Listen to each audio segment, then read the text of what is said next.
पढ़ने जा रहे हैं उसका नाम है मैनेजमेंट इंफॉर्मेशन सिस्टम। इसको MIS भी बोलते हैं। MIS का स्टैंड पर यही है जो मैंने अभी आपको बताया, मैनेजमेंट इंफॉर्मेशन सिस्टम। अब इसके क्रेडिटर्स के बारे में बात करते हैं। What is creditors? आवर्स का मतलब घंटे के। इस सब्जेक्ट को हमने एक वीक में कितने घंटे पढ़ना है? 3 आवर्स हमने पढ़ना है इस सब्जेक्ट को। लेकिन अब इसकी डिवीजन कैसे हुई है? ये वाला जो फर्स्ट पोर्शन होता है ये हमें थ्योरी को बेस करवा रहा होता है, और नेक्स्ट जो पोर्शन होता है ये लैब वर्क को करवा रहा होता है। इट्स मीन कि यहाँ पे 3 के 3 हमने जो थ्योरी में लिख दिए हैं ये कंसीडर करवा रहा है कि ये टोटली थ्योरी बेस्ड सब्जेक्ट है। थ्योरी बेस्ड हमारे पास कोर्स मौजूद है और इसमें कोई लैब नहीं है, 0 कंसीडर हो रही है। तो इसमें हम टोटली ये देखेंगे कि हमारे पास ओवरऑल थ्योरी में कि हमारे पास मैनेजमेंट इंफॉर्मेशन क्या है, कितनी चीजों को डिस्कस किया गया है, किन पॉइंट्स को डिस्क्राइब किया गया है। स्टूडेंट्स, आज के लेक्चर को स्टार्ट करने से पहले जो हमने प्रीवियस लेक्चर में जो चीजें डिस्कस की थी उनका थोड़ा सा ओवरव्यू लेते हैं कि हमने किन चीजों को डिस्कस किया था। Let's start previous lecture overview. Dissemination of information system. Technology किस तरह से डिजामिनेट करती है हमारे इंफॉर्मेशन सिस्टम को। Computer hardware and software. Computer का जितना भी हार्डवेयर एंड सॉफ्टवेयर है वो इसके अंदर वर्क करता है।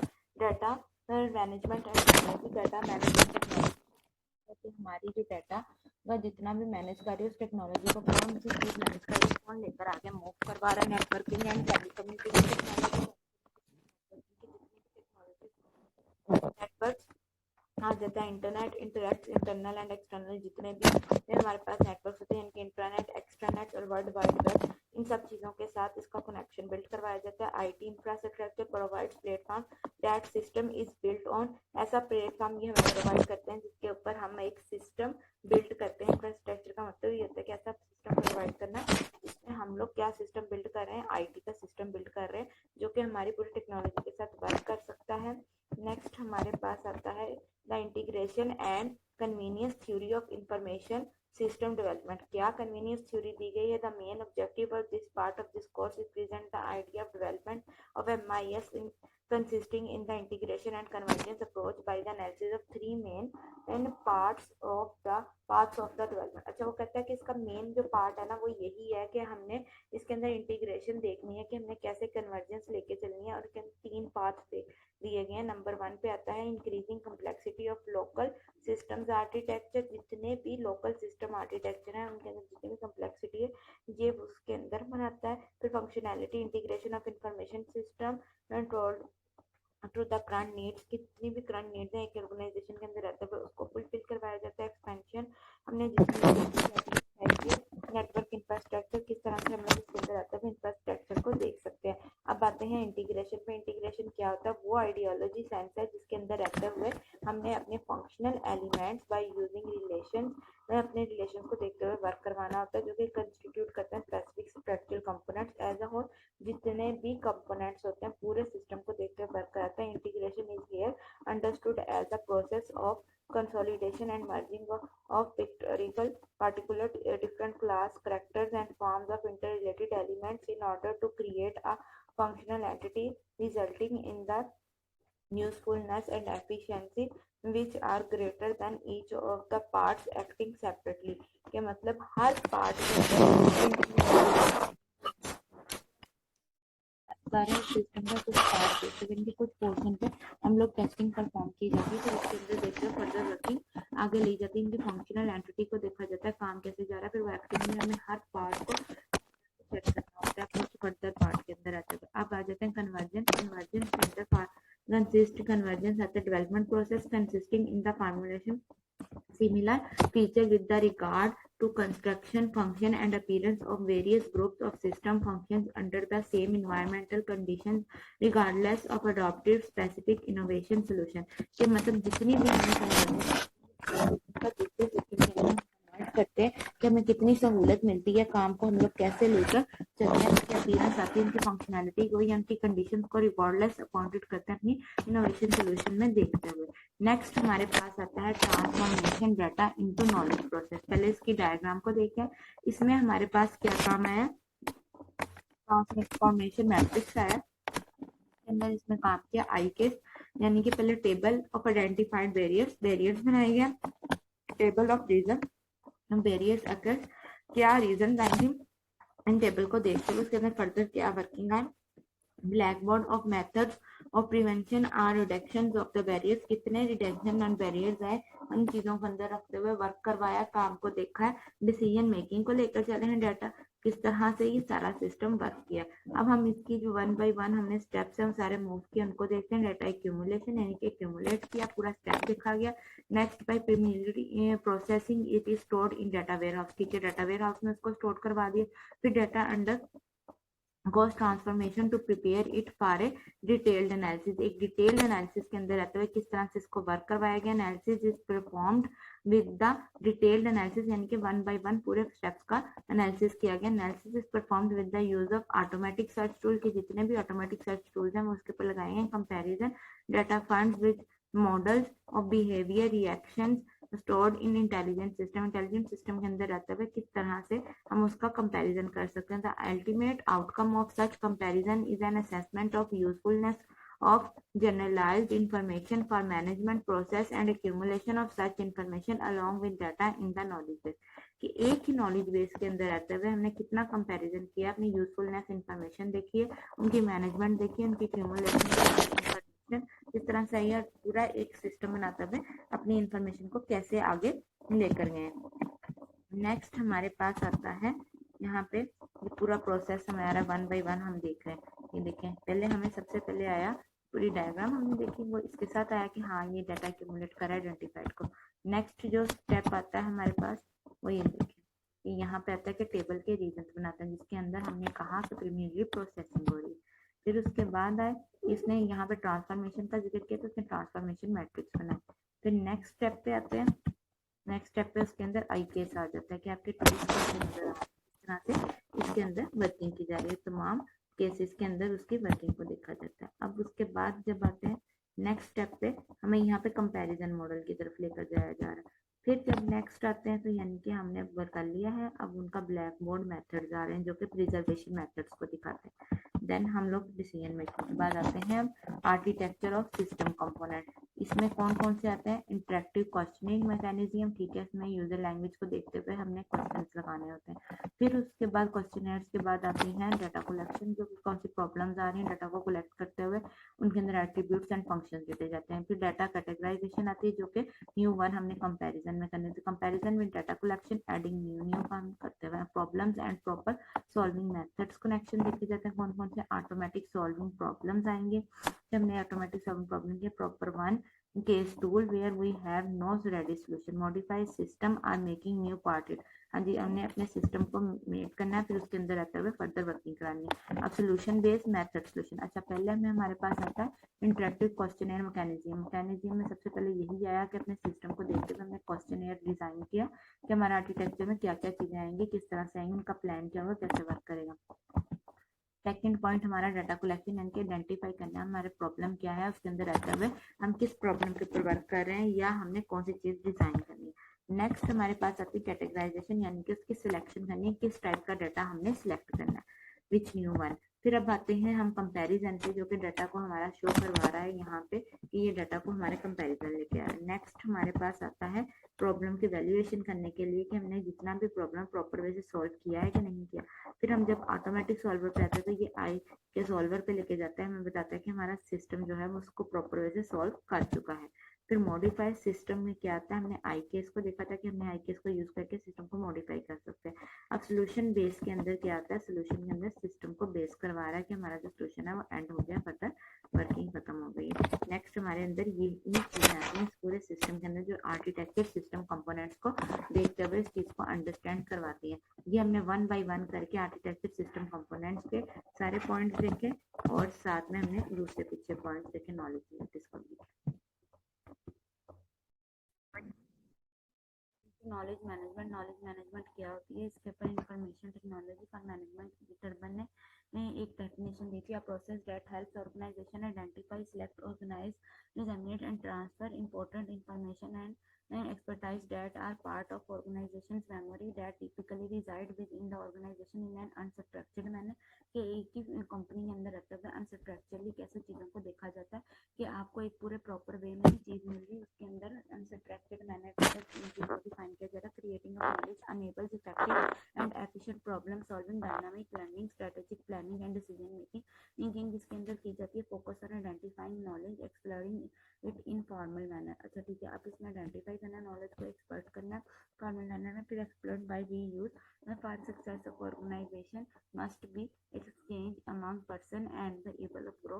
किस तरह से हम अपनी ऑर्गेनाइजेशन को एक्सेस कर सकते हैं, एक्सचेंज कर सकते हैं और एबल ऑफ अपनी ग्रो करने के काबिल बना सकते हैं और ऑर्गेनाइजेशन को। नेक्स्ट हमारे पास आता है नॉलेज इक्विजिशन। नॉलेज इक्विजिशन में क्या आता है कि इसमें स्टोर करने documents, reports, presentation, best practice आती है, अनस्ट्रक्चर्ड डॉक्यूमेंट्स आते हैं, डेवलप करते हैं ऑनलाइन एक्सपर्ट डॉक्यूमेंट्स को, नेटवर्क को, कि ऑनलाइन जितने भी हमारे पास एक्सपर्ट नेटवर्क सिस्टम है वो इसके अंदर डेवलप किए जाते हैं। Creating knowledge, tracking data from TPS and external sources. External sources या टीपीएस यानी फाइल प्रोसेसिंग सिस्टम जो होती है, transport processing, transaction processing system के थ्रू इस पर डाटा को ट्रैक किया जाता है कि डाटा किधर मौजूद है, कहाँ तक पहुँच गया, कितनी उसके ऊपर फर्दर वर्किंग हो गई कर रही है। नेक्स्ट हमारे पास आती है नॉलेज स्टोरेज। नॉलेज स्टोरेज में डॉक्यूमेंट्स, डेटाबेसेस आ जाती हैं। Role of management, role of management में कौन कौन सी चीज़ें आती हैं, इनमें sport development, encourage reward for development of paneled knowledge storage system, encourage development of corporate wide schemas or for indexing documents, reward employees for taking time to update and store documents properly। जो sport development है उसके अंदर plan किया जाता है storage system के अंदर encourage करते हैं डेवलपमेंट को कॉपरेट करने के लिए, वाइड स्कीमास को एक्सटेंडिंग इंडेक्स करने इंडेक्स नंबर वाइज करने के लिए, और रिवार्ड जितने भी एम्प्लॉयज हैं उनको टाइम टू टाइम अपडेट दी जाती है कि वो अपने डॉक्यूमेंट्स को प्रॉपरली अरेंज कर लें, और अरेंज करने के बाद उनको एक हम लोग रिवार्ड पेश करते हैं कि हाँ जी आपने काम अपना वक्त से परफॉर्म किया। अब नॉलेज मैनेजमेंट की जो डेफिनेशन है set of business process organisation के अंदर क्रिएट आते हैं, store, transfer and apply. Create, store, transfer and apply ये मेन फीचर्स हैं। नॉलेज मैनेजमेंट की वैल्यू में कौन सी रॉ फैक्ट्स इंफॉर्मेशन आ जाती है, acquisition, storage, dissemination and application. Acquisition में हमारे पास पहले आती है डिजामिनेशन। डिजामिनेशन में पोर्टल्स आ जाते हैं, कुछ ईमेल रिपोर्ट्स, ईमेल की रिपोर्ट्स डाली जाती हैं, सर्च इंजन यानी कि गूगल्स वगैरह, etc। कोलैबोरेशन टूल्स जो कि इसको देखने में काम करते हैं। डायलॉग डिजामिनेशन टूल में क्या आती है, information training program, information system, जितने भी शेयर मैनेजमेंट है मैनेजर को हेल्प करते हैं मेंशन कर सकें इंपॉर्टेंट इंफॉर्मेशन के ऊपर। एप्लीकेशन कौन कौन सी हो सकती है, न्यू बिजनेस प्रैक्टिस की, न्यू प्रोडक्ट और सर्विस मार्केट से हमने कोई भी चीज़ न्यूली इन्वेंट करने का हमें नॉलेज के बारे में, इस चीज़ के बारे में एप्लीकेशन देनी पड़ती है, फिर फर्दर वर्किंग परफॉर्म करानी पड़ती है। नेक्स्ट हमारे पास आती है नॉलेज मैनेजमेंट वैल्यू से data and information acquisition, collecting, storing, dissemination, acquire knowledge. Knowledge management system के अंदर आती है store, dissemination and knowledge discovery, data mining, neural network, genetic algorithm, knowledge work station, expert knowledge networks. आगे हमारे पास आते हैं contact management system, knowledge database, integrate internet portals, push emails, search engine, collaboration, decision support system, enterprise system, each and everything आ जाती है। Management and organisation activities, knowledge culture, community practice, personal network, organisational personal network आ जाती है, organisational teams, organisational culture, training, information networks, new IT business के, ये सारी चीज़ें जितनी भी ना फीडबैक में आती हैं। इसका बेसिक मीनिंग है कि knowledge management today involve both information system activities and a host of enabling management organisational activities की। ये तमाम चीज़ें इन सब चीज़ों को देखते हुए बनाई जाती हैं कि कितनी मैनेजमेंट हमने लेनी है, क्या हमने चीज़ों को एक्सप्लेन करना है, किस तरह से लेके चलना है। नेक्स्ट हमारे पास कैरेक्टरिस्टिक्स आ जाती हैं extra ordinary and increasing results. हमारी जो कैरेक्टरिस्टिक्स में क्या आता है, knowledge is not a subject to determinate result when it is used, it is not consumed, its customer can add to it and then increase its value. तो मतलब जितना भी नॉलेज है ना वो आपके पास उस जगह में इंक्रीज होता जाता है, वो कभी भी डिक्रीजिंग की फॉर्म में नहीं जाता। फ्रेगमेंटेशन में lead and need to refresh, हमारी जितनी भी डाटा उसको फ्रेगमेंट करने की जरूरत है, कंटिन्यूअली हम मेंटेन करते हैं सोर्सेज को। कम्पिटेटिव एडवांटेज में अनसर्टेन वाली कहते हैं difficult to estimate the impact of an investment in knowledge there too many intangible assets के हमारे पास बहुत से एसेट्स हैं जिनको हम टच नहीं कर सकते। अनसर्टेन वैल्यू, ऐसी वैल्यू जिसका हमें पता नहीं हमारे लिए बेनिफिट्स आ सकते हैं। शेयर टाइमिंग नॉलेज आ सकते हैं जो कि चीज़ों को देखते हुए आगे लेके जाता है। रिपोर्टेड इन टाइम के हमें जितना भी रूट करना है हमें विद इन टाइम के अंदर रहता है। वैलिडिटी नॉलेज को देखना है कि हमने नॉलेज सही एक्सप्लोर किया, काम को सही लेकर चल रहे हैं, उसके अंदर रहते हुए हमने चीज़ को आगे मूव करवाना है। ट्रांसफॉर्मिंग इन्फॉर्मेशन इनटू नॉलेज, अच्छा अब जब हम डाटा से इन्फॉर्मेशन आता है वो प्रोसेस आ जाता है। नॉलेज क्या होता है, वो एक ऐसी इन्फॉर्मेशन बन जाती है to transfer information into knowledge for must knowledge work. वो यही कह रहा है कि मुझे पता हो कि नॉलेज हमने लगाना क्या है। अगर एक इंजीनियर उसको पता है मेरी फील्ड क्या है, मैंने किस फील्ड में जाके वर्क करना है, तो विजडम क्या होता है अक्लमंदी के साथ रहते हुए कोलैबोरेटिव इंडिविजुअल एक्सपीरियंसेस आ जाती है। Knowledge to solve problem involve where when and how, where when and how, ये सारी चीजें इसके अंदर हमने अप्लाई करते हुए काम करना है। Knowledge how to do things effectively in ways or other organizations cannot duplicate is primary source of profit and competitive advantage that cannot be purchased easily by competitors। हम लोग अपने कंपिटिटर से अच्छी तरह जो है इफेक्टिवली वर्क तब उस सूरत में कर सकते हैं अगर इसका कोई जो डुप्लीकेशन है वो मौजूद ना हो किसी भी सोर्स का। नेक्स्ट आते हैं introduce the concept of organisational learning यानी कि सेल्फ लर्निंग, जो कि डिस्क्राइब किसको करते हैं, gather creating and applying knowledge. इन प्रोसेस को ऑर्गेनाइजेशनल लर्निंग में क्या देखी जाती है, process in which organisational learn gain experiences through collection of data, measurements, trial and error, feedback. ये सारी चीजें इसके अंदर आती हैं। एक्सपीरियंस करते हैं जिनमें कलेक्शन ऑफ डाटा, मेजरमेंट्स आते हैं, ट्रायल ली जा सकती है, एरर ली जा सकती है, feedback, adjust behaviour to reflect experiences create करना है। इसमें new business pattern, management, decision system, ये सारी चीजें इसके अंदर आती हैं कि हमने न्यू बिजनेस का प्रोसेस बनाना है, फिर उनका पैटर्न देखना है। प्रोसेस को देखते हुए ऑर्गेनाइजेशन के अंदर हम इसमें सेल्फ लर्निंग करते हैं। उसके अंदर गैदर क्रिएट, पहले हमने डाटा कलेक्ट करना है, फिर उसके बाद क्रिएट करना है, नॉलेज अप्लाई करते हुए अपने पर्पस को अचीव करना है। ये हमारा बेसिक पर्पस होता है। ओवरव्यू ले चुके हुए हैं, अब हम आज जो टॉपिक पढ़ना है उस लेक्चर को स्टार्ट करते हैं। Let's start today's lecture now. Knowledge management system की जो कैटेगरीज आती हैं मेजर, अब हम उसको देखते हैं कि कौन कौन सी मेजर कैटेगरीज हमारे पास आती हैं।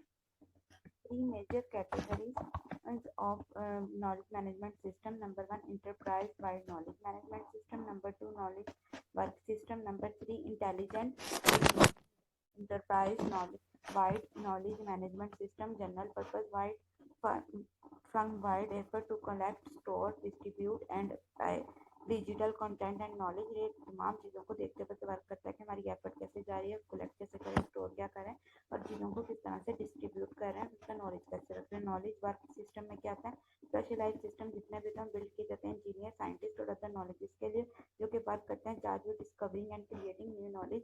अपने देखते हुए अपना सिस्टम को आगे मूव करवाते हैं कि हमने किस तरह से सिस्टम आगे लेके जाना है। इंटेलिजेंस कौन कौन सी टेक्निक्स हैं, diverse group of techniques such as data mining used for various goals, discovering knowledge, distilling knowledge, discovering and optimal solution. के हमारा जो बेसिक सोल्यूशन है उसके ऊपर ये लेते हुए वर्क करता है कि हमारी जितनी भी नॉलेज की टेक्निक्स है कि जितना मर्जी हमारा डिस्कवर कर सकती हैं, उनके ऊपर इतनी इन्फॉर्मेशन लगाते हैं, उनका गोल अचीव कर सकते हैं, इसको हम लोग बेसिक में लेके जाते हैं। अब major types of knowledge management system, enterprise wide knowledge management system, knowledge work system, knowledge intelligent system. अब यहाँ पे जो सबसे पहले आता है enterprise wide knowledge management system, general purpose integrated firm wide effort to collect, store and use digital content आ जाता है एंड नॉलेज। इन सब चीज़ों को देखते हुए काम करता है। इसमें ये स्ट्रक्चर नॉलेज होता है, system semi structure knowledge and knowledge network system.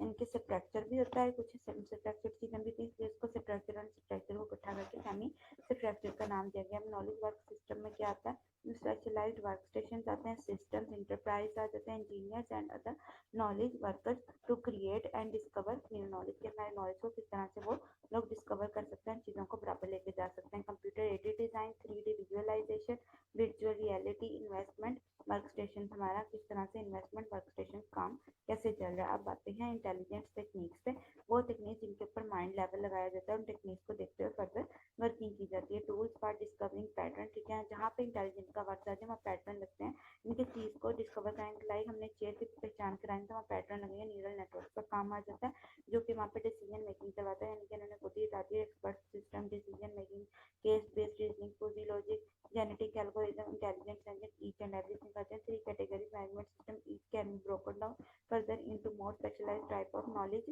Based system. जितने भी हमारे पास सिस्टम में वर्क करते हैं सब चीज़ों को लेकर चलता है। अब मेजर हमारे पास जो टाइप्स हैं, हमें semi structured, structured and unstructured आता है। स्ट्रक्चर में रिपोर्ट प्रेजेंटेशन की जाती है, इनकी रिपोर्ट बनाई जाती है, फिर उनकी प्रेजेंट किया जाता है, फॉर्मल इन रूल्स लगाए जाते हैं, जितने बाकायदा रूल्स एंड रेगुलेशन बनाए गए उनको देखा जाता है। सेमी स्ट्रक्चर में ईमेल्स एंड वीडियोस की जाती हैं। अनस्ट्रक्चर्ड यानी कि टेक्स्ट नॉलेज, ऐसा नॉलेज जो कि बिखरी हुई फॉर्म होता है कि हमें ऐसे मिल जाता है कि हमें जब पता लगता है बाद में ऐसा मिल जाए, उसके ऊपर हमने वर्क नहीं करनी। 80% of an organisation business content is semi structured और अनस्ट्रक्चर्ड। कहते हैं 80% जितना भी नॉलेज होता है ना, वो सेमी स्ट्रक्चर्ड और अनस्ट्रक्चर्ड फॉर्म में होता है, जिसमें डाटा को आगे मूव करवाया जाता है। नेक्स्ट हमारे पास आते हैं enterprise wide content management system.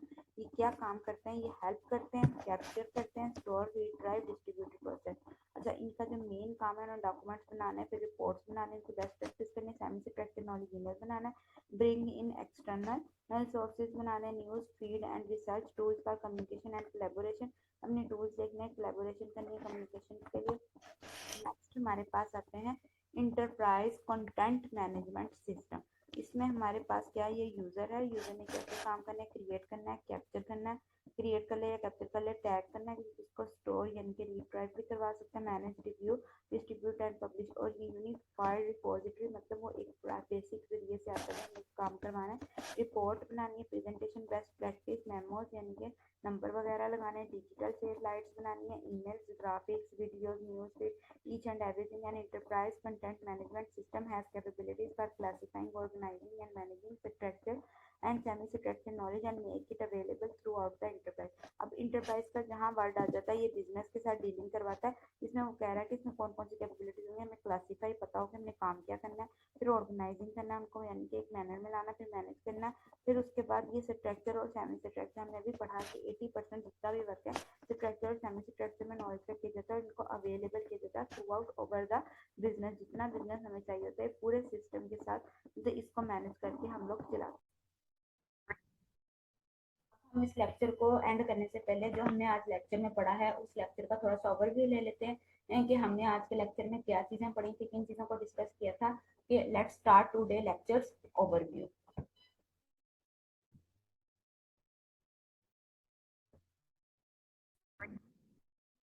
Knowledge management क्या होती है, इसके ऊपर इंफॉर्मेशन टेक्नोलॉजी फॉर मैनेजमेंट की टर्बन ने एक डेफिनेशन दी थी। A process that helps organisation identify, select, organise, disseminate and transfer important information and expertise that are part of organization's memory that typically reside within the organization in an unstructured manner। कि एक ही company के अंदर रहते हुए अनस्ट्रक्चरली कैसे चीज़ों को देखा जाता है कि आपको एक पूरे प्रॉपर वे में चीज़ मिल रही है, उसके अंदर अनस्ट्रक्चर्ड मैनर चीज़ों को डिफाइन किया जाता है। Creating of knowledge enables effective and efficient problem solving, dynamic learning, strategic planning and decision making जिसके अंदर की जाती है। Focus on identifying knowledge, exploring it in formal manner. अच्छा ठीक है, आप इसमें आइडेंटिफाई करना, नॉलेज को एक्सपर्ट करना फॉर्मल मैनर में, फिर explore by we use for success of organisation must be exchange among person and the able of grow. किस तरह से हम अपनी ऑर्गेनाइजेशन को एक्सेस कर सकते हैं, एक्सचेंज कर सकते हैं और एबल ऑफ अपनी ग्रो करने के काबिल बना सकते हैं और ऑर्गेनाइजेशन को। नेक्स्ट हमारे पास आता है नॉलेज इक्विजिशन। नॉलेज इक्विजिशन में क्या आता है कि इसमें स्टोर करने documents, reports, presentation, best practice आती है, अनस्ट्रक्चर्ड डॉक्यूमेंट्स आते हैं, डेवलप करते हैं ऑनलाइन एक्सपर्ट डॉक्यूमेंट्स को, नेटवर्क को, कि ऑनलाइन जितने भी हमारे पास एक्सपर्ट नेटवर्क सिस्टम है वो इसके अंदर डेवलप किए जाते हैं। Creating knowledge, tracking data from TPS and external sources. External sources या टीपीएस यानी ट्रांसपोर्ट फाइल प्रोसेसिंग सिस्टम जो होती है, transport processing transaction processing system के थ्रू इस पर डाटा को ट्रैक किया जाता है कि डाटा किधर मौजूद है, कहाँ तक पहुँच गया, कितनी उसके ऊपर फर्दर वर्किंग हो गई।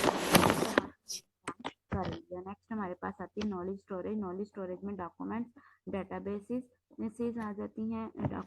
Role of management, role of management में कौन कौन सी चीज़ें आती हैं, इनमें sport development, encourage, reward for development of paneled knowledge storage system, encourage development of corporate wide schemas or for indexing documents, reward employees for taking time to update and store documents properly, जो sport development है उसके अंदर plan किया जाता है। Storage system के अंदर encourage करते हैं डेवलपमेंट को कॉपरेट करने के लिए, वाइड स्कीमास को एक्सटेंडेड इंडेक्स नंबर वाइज करने के लिए, और रिवार्ड जितने भी एम्प्लॉयज हैं उनको टाइम टू टाइम अपडेट्स दी जाती है कि वो अपने डॉक्यूमेंट्स को प्रॉपरली अरेंज कर लें, और अरेंज करने के बाद उनको एक हम लोग रिवार्ड पेश करते हैं कि हाँ जी आपने काम अपना वक्त से परफॉर्म किया। अब नॉलेज मैनेजमेंट की जो डेफिनेशन है, set of business process organisation के अंदर क्रिएट आते हैं। Store, transfer and apply. Create, store, transfer and apply, ये मेन फीचर्स हैं। नॉलेज मैनेजमेंट की वैल्यू में कौन सी रॉ फैक्ट्स इंफॉर्मेशन आ जाती है? Acquisition, storage, dissemination and application.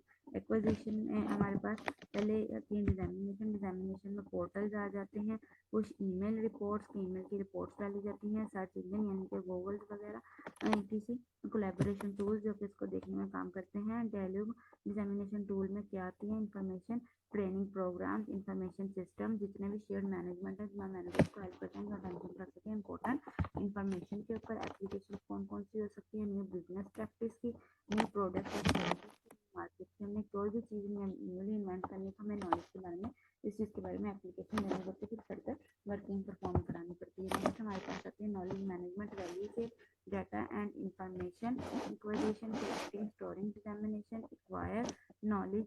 Knowledge management system के अंदर आती है store, dissemination and knowledge discovery, data mining, neural network, genetic algorithm, knowledge work station, expert knowledge networks.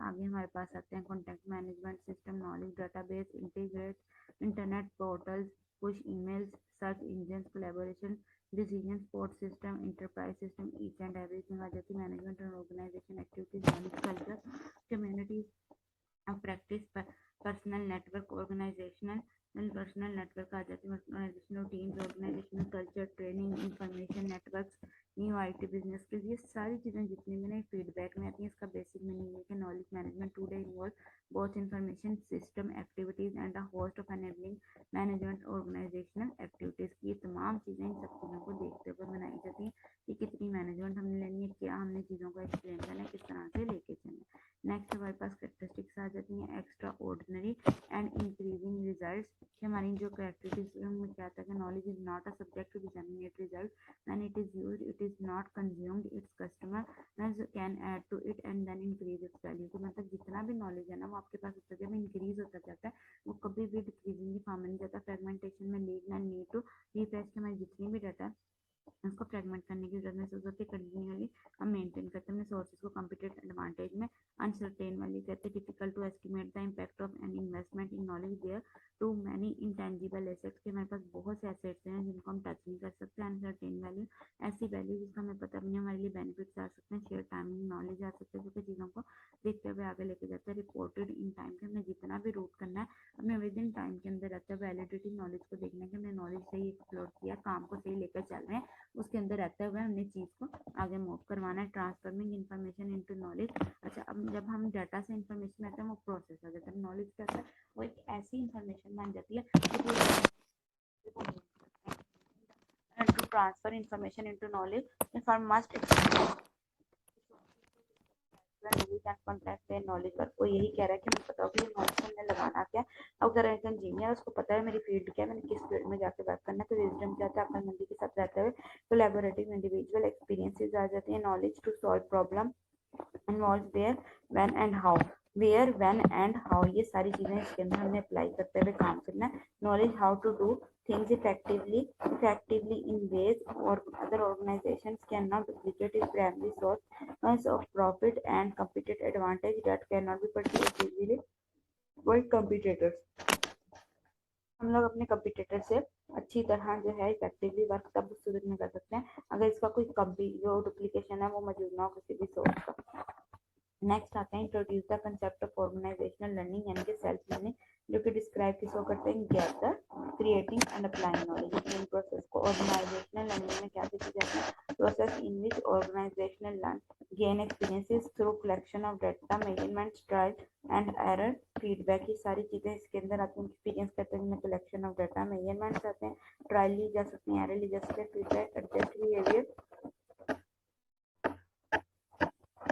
to reflect experiences, create करना है इसमें new business pattern management decision system, ये सारी चीज़ें इसके अंदर आती हैं कि हमने न्यू बिजनेस का प्रोसेस बनाना है, फिर उनका पैटर्न देखना है, प्रोसेस को देखते हुए ऑर्गेनाइजेशन के अंदर हम इसमें सेल्फ लर्निंग करते हैं, उसके अंदर गैदर क्रिएट, पहले हमने डाटा कलेक्ट करना है, फिर उसके बाद क्रिएट करना है, नॉलेज अप्लाई करते हुए अपने पर्पस को अचीव करना है, ये हमारा बेसिक पर्पस होता है। नॉलेज मैनेजमेंट सिस्टम की जो कैटेगरीज आती है मेजर, अब हम उसको देखते हैं कि कौन कौन सी मेजर कैटेगरीज हमारे पास आती हैं। 3 major categories of knowledge management system. Number 1, enterprise wide knowledge management system. Number 2, knowledge work system. Number 3, intelligent enterprise knowledge wide knowledge management system. General purpose wide firm wide effort to collect, store, distribute and digital content and knowledge, ये तमाम चीज़ों को देखते हुए work करता है कि हमारी एफर्ट कैसे जा रही है, कलेक्ट कैसे करें, स्टोर क्या करें और चीज़ों को किस तरह से डिस्ट्रीब्यूट कर रहे हैं, उसका नॉलेज कैसे रख रहे हैं। नॉलेज वर्क सिस्टम में क्या आता है, स्पेशलाइज सिस्टम जितने भी हम बिल्ड किए जाते हैं इंजीनियर साइंटिस्ट और अदर नॉलेज के लिए, जो कि वर्क करते हैं charge with discovering and creating new knowledge, अपने देखते हुए अपना सिस्टम को आगे मूव करवाते हैं कि हमने किस तरह से सिस्टम आगे लेके जाना है। इंटेलिजेंस कौन कौन सी टेक्निक्स हैं, diverse group of techniques such as data mining used for various goals, discovering knowledge, distilling knowledge, discovering and optimal solution, के हमारा जो बेसिक सोल्यूशन है उसके ऊपर ये लेते हुए वर्क करता है कि हमारी जितनी भी नॉलेज की टेक्निक्स हैं ये जितना मर्जी हमारा डिस्कवर कर सकती हैं, उनके ऊपर इतनी इन्फॉर्मेशन लगाते हैं, उनका गोल अचीव कर सकते हैं, इसको हम लोग बेसिक में लेके जाते हैं। अब major types of knowledge management system, enterprise wide knowledge management system, knowledge work system, knowledge intelligent system. अब यहाँ पे जो सबसे पहले आता है enterprise wide knowledge management system, general purpose integrated firm wide effort to collect, store and use digital content आ जाता है एंड नॉलेज, इन सब चीज़ों को देखते हुए काम करता है। इसमें ये स्ट्रक्चर नॉलेज होता है, system semi structure knowledge and knowledge network system, इनके स्ट्रक्चर भी होता है, कुछ सेमी स्ट्रक्चर चीज़ें भी थी, इसलिए इसको स्ट्रक्चर एंड स्ट्रक्चर को इकट्ठा करके सेमी स्ट्रक्चर का नाम दिया गया। नॉलेज वर्क सिस्टम में क्या आता है, स्पेशलाइज्ड वर्क स्टेशन आते हैं, सिस्टम्स इंटरप्राइज आ जाते हैं, engineers and other knowledge workers to create and discover new knowledge, के हमारे नॉलेज को किस तरह से वो लोग डिस्कवर कर सकते हैं, चीज़ों को बराबर लेके जा सकते हैं। Computer aided design, 3D visualisation, virtual reality, investment work station, हमारा किस तरह से इन्वेस्टमेंट वर्क स्टेशन काम कैसे चल रहा है। अब बातें हैं इंटेलिजेंस टेक्निक्स पे, वो टेक्निक जिनके ऊपर माइंड लेवल लगाया जाता है, उन टेक्निक्स को देखते हुए फर्दर वर्किंग की जाती है। टूल्स फॉर डिस्कवरिंग पैटर्न, ठीक है, जहाँ पे इंटेलिजेंस का वर्क आते हैं वहाँ पैटर्न लगते हैं, इनके चीज़ को डिस्कवर करेंगे, लाइक हमने चेयर की पहचान कराएंगे तो वहाँ पैटर्न लगेंगे, न्यूरल नेटवर्क का काम आ जाता है जो कि वहाँ पे डिसीजन मेकिंग करवाता है, यानी कि उन्होंने खुद ही बता दिया expert system, decision making, case based reasoning, fuzzy logic, genetic algorithm, intelligent engine, each and everything कहते हैं। 3 categories management system, each can be broken down further into more specialised type of knowledge based system, जितने भी हमारे पास system में work आते हैं सब चीज़ों को लेकर चलता है। अब मेजर हमारे पास जो टाइप्स हैं, हमें semi structured, structured and unstructured आता है। स्ट्रक्चर में रिपोर्ट प्रेजेंटेशन की जाती है, इनकी रिपोर्ट बनाई जाती है, फिर उनकी प्रेजेंट किया जाता है, फॉर्मल इन रूल्स लगाए जाते हैं, जितने बाकायदा रूल्स एंड रेगुलेशन बनाए गए उनको देखा जाता है। सेमी स्ट्रक्चर में ईमेल्स एंड वीडियोस की जाती हैं।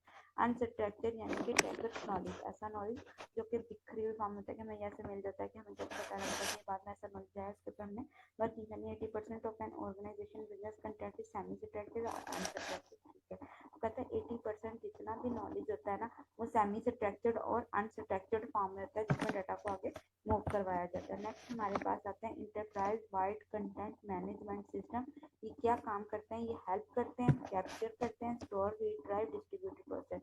अच्छा, इनका जो मेन काम है ना डॉक्यूमेंट्स बनाना है, फिर रिपोर्ट्स बनाने, इनको बेस्ट प्रैक्टिस करनी, सेमी स्ट्रक्चर्ड नॉलेज ईमेल बनाना है, ब्रिंग इन एक्सटर्नल सोर्सेज बनाने, news feed and research, tools for communication and collaboration, हमने टूल्स देखने हैं, कोलैबोरेशन करनी है कम्युनिकेशन के लिए।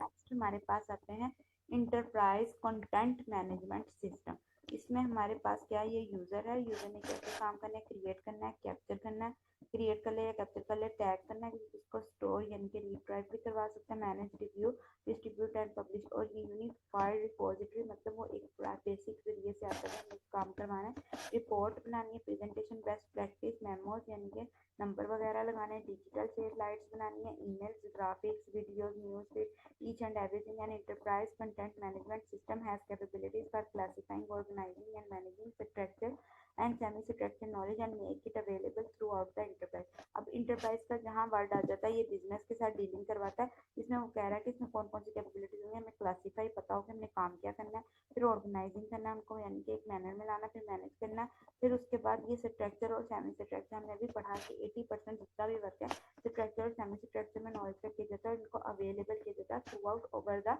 बिजनेस, जितना बिजनेस हमें चाहिए होता है पूरे सिस्टम के साथ, तो इसको मैनेज करके हम लोग चलाते हैं। आज के लेक्चर में भी पॉइंट्स हैं उन सबको हमने डिस्कस कर लिया है, उन सबको हम क्लियरली अंडरस्टैंड कर चुके हैं, उनका ओवरव्यू देख चुके हैं, प्रीवियस का ओवरव्यू देख चुके हैं, अच्छी तरह हर पॉइंट को डिस्कस कर चुके हैं, उनको हमने डिस्क्राइब कर लिया, एलैबोरेट कर लिया है।